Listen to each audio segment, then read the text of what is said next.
Allahabad high court की Lucknow bench ने तलाकशुदा मुस्लिम महिलाओं को लेकर एक बड़ा फैसला सुनाया है, जिसके बाद अब तलाकशुदा मुस्लिम महिलाएं भी गुजारा भत्ता पाने की हकदार होंगी।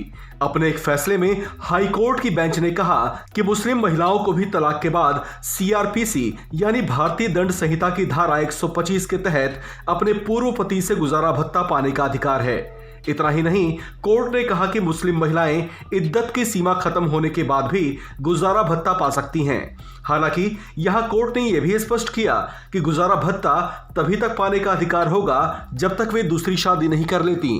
गौरतलब है कि इलाहाबाद हाईकोर्ट की लखनऊ बेंच ने यह फैसला याचिकाकर्ता रजिया के आपराधिक पुनरीक्षण याचिका पर सुनाया है। साल 2008 में दाखिल की गई इस पुनरीक्षण याचिका में प्रतापगढ़ सत्र न्यायालय के आदेश को चुनौती दी गई थी। कोर्ट ने इस मामले में निचली अदालत के उस फैसले को पलट दिया है जिसमें कहा गया था कि किसी मुस्लिम महिला को तलाक पर अधिकारों का संरक्षण अधिनियम के आने के बाद याचिकाकर्ता और उसके पति का मामला इसी अधिनियम के तहत माना जाएगा।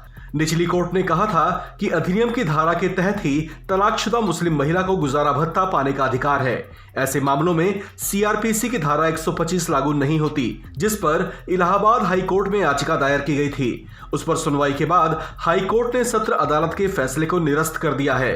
हाईकोर्ट के इस फैसले के बाद अब तलाकशुदा मुस्लिम महिलाओं के लिए इद्दत की अवधि खत्म होने के बाद भी गुजारा भत्ता पाने का रास्ता साफ हो गया है। इस खबर में फिलहाल इतना ही।